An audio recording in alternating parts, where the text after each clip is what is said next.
Love story. भाभी शादी के बाद जब अनन्या उस घर में आए तो सब कुछ नया था, रिश्ते, दीवारें, आंगन, और वो ना भाभी उस घर में सबसे अलग था। आरव उसका देवर, कम बोलने वाला, आंखों में गहराई लिए हुए।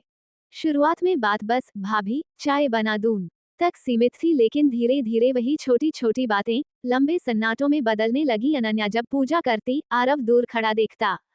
आरव जब देर रात पड़ता, अनन्या चुपचाप चाय रख जाती। कोई शब्द नहीं, पर दिलों में हलचल थी।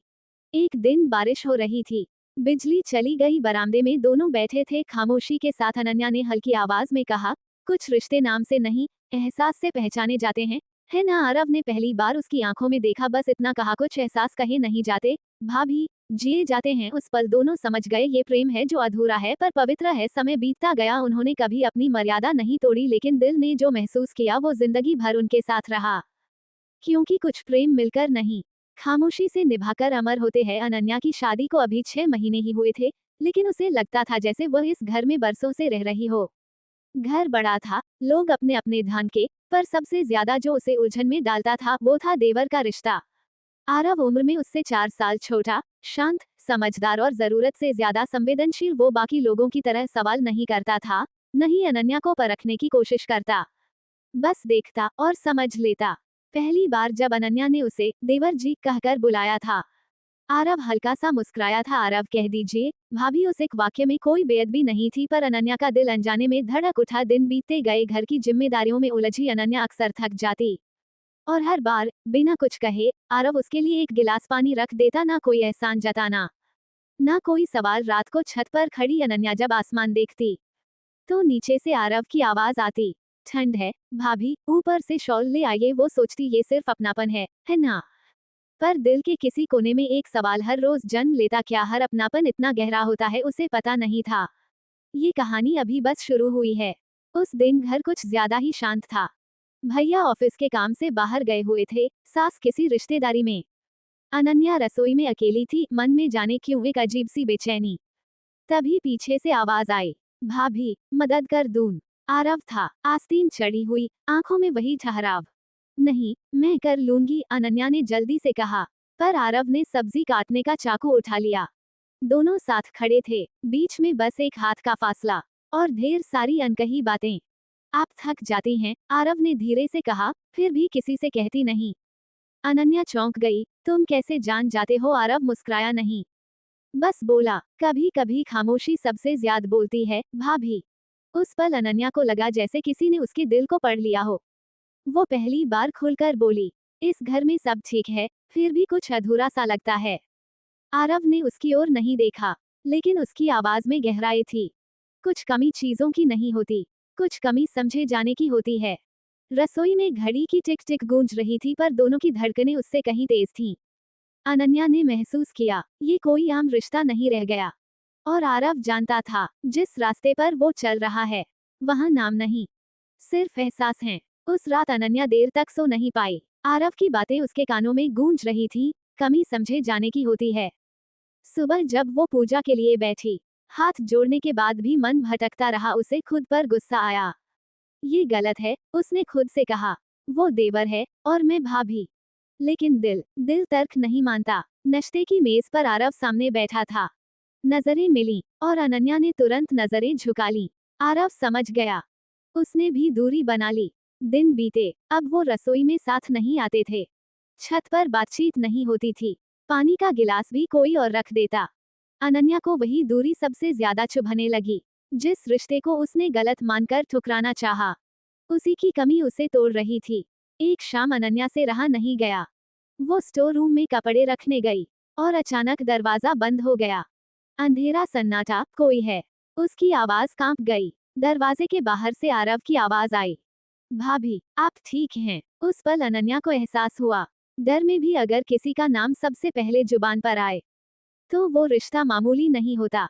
दरवाजा खुला, दोनों आमने सामने थे। अनन्या की आंखों में नमी थी। आरव, कुछ दूरी ठीक नहीं होती। रव ने पहली बार हिम्मत की, और कुछ नजदीकियां गलत होते हुए भी सच्ची होती हैं। दोनों चुप हो गए, क्योंकि सच बोल दिया गया था। अब उसे अनकहा नहीं रखा जा सकता था। पर सवाल अभी भी वही था, इस सच का अंजाम क्या होगा? उस रात के बाद सब कुछ बदल गया, और कुछ भी नहीं बदला। अनन्या और आरव अब पहले जैसे नहीं थे, पर पहले जैसे होने की कोशिश भी कर रहे थे। घर के सामने दोनों बिल्कुल सामान्य, वही भाभी देवर का रिश्ता, वही औपचारिक बातें, लेकिन भीतर एक तूफान था। अनन्या को हर वक्त एक डर सताने लगा, अगर किसी ने देख लिया, अगर किसी ने महसूस कर लिया, अगर इस पवित्र रिश्ते पर सवाल उठ गया तो। एक दिन पड़ोस की आंटी ने हंसते हुए कहा, अनन्या, तुम्हारा देवर तो बहुत ख्याल रखता है तुम्हारा। बस एक साधारण वाक्य, लेकिन अनन्या के हाथ कांप गए। दिन पहली बार उसने खुद को आईने में देखा और सवाल किया, मैं क्या कर रही हूँ। उसी शाम उसने आरव को छत पर बुलाया। आसमान में बादल थे और दोनों के बीच एक भारी चुप्पी। हमें रुक जाना चाहिए, अनन्या ने धीरे से कहा। ये रास्ता हमें कहीं अच्छा नहीं ले जाएगा। आरव की आंखें भर आईं। मैं जानता था ये दिन आएगा, उसने कहा, पर ये जानकर भी कि आप मेरे लिए कुछ महसूस करती हैं, मैं आपको खो नहीं सकता। अनन्या ने पहली बार रोते हुए कहा, कभी कभी किसी को चाहना ही उसकी सबसे बड़ी कुर्बानी बन जाती है। आरव ने कोई जवाब नहीं दिया। वो जानता था, अगर वो बोला तो टूट जाएगा। रात के बाद आरव ने खुद को समेट लिया। कम बोलना, कम दिखना, कम महसूस करना। और अनन्या हर दिन मुस्कुराती रही, लेकिन हर रात तकिए में अपने आंसू छुपाती रही। क्योंकि समाज को दिखाने के लिए रिश्ते निभाए जाते हैं, और दिल को समझाने के लिए खुद को तोड़ा जाता है। अगर आप चाहें तो आगे हम दिखा सकते हैं। सुबह का वक्त था। अनन्या रसोई में चाय बना रही थी, तभी सास की आवाज आई, आरव बाहर जा रहा है क्या। उसका हाथ कप पर रुक गया। बाहर, दिल ने सवाल किया, पर होंठ चुप रहे। आरव बैग लेकर खड़ा था, आंखों में वही ठहराव, लेकिन अब उसमें थकान थी। कुछ दिनों के लिए दोस्त के पास जा रहा हूँ, उसने सामान्य लहजे में कहा। अनन्या ने उसकी तरफ देखा नहीं। अगर देख लेती तो खुद को रोक नहीं पाती। ठीक है, बस इतना ही कहा। वो जानती थी, ये कुछ दिन नहीं है, ये खुद से दूर जाने की कोशिश है। दरवाजा बंद हुआ। घर में सब वही था, पर कुछ बहुत जरूरी चला गया था। दिन बीते, अनन्या अब बिना वजह चाय बना लेती। फिर याद आता, पीने वाला कोई नहीं, छत सूनी लगती, सीढ़ियां भारी, और खामोशी अब दोस्त नहीं, बोझ बन गई थी। एक रात आरव का मैसेज आया, भाभी, मैं ठीक हूँ, आप अपना ख्याल रखना। अनन्या ने देर तक स्क्रीन देखा, फिर जवाब लिखा। ख्याल रखना भी कभी कभी सबसे मुश्किल होता है। मैसेज भेजते ही उसकी आंखों से आंसू गिर पड़े। वो समझ गई, कुछ रिश्ते साथ रहकर नहीं, दूर रहकर निभाए जाते हैं, और कुछ प्रेम छूट जाने के बाद भी जिंदगी भर साथ चलते हैं। 5 साल, इतने सालों में जिंदगी ने अनन्या को बहुत कुछ सिखा दिया था। कैसे मुस्कुराना है जब दिल थका हो, कैसे निभाना है जब मन खाली हो। भैया अब ज्यादातर बाहर रहते थे, रिश्ता औपचारिक हो चुका था, सम्मान था, पर अपनापन नहीं। उस दिन घर में हलचल थी। आरव लौट रहा था। अनन्या को किसी ने बताया नहीं, पर दिल को पहले ही पता चल गया।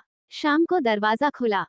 आरव अंदर आया, पहले से ज्यादा परिपक्व, चेहरे पर वही शांति, पर आंखों में बीते सालों की परछाइयां।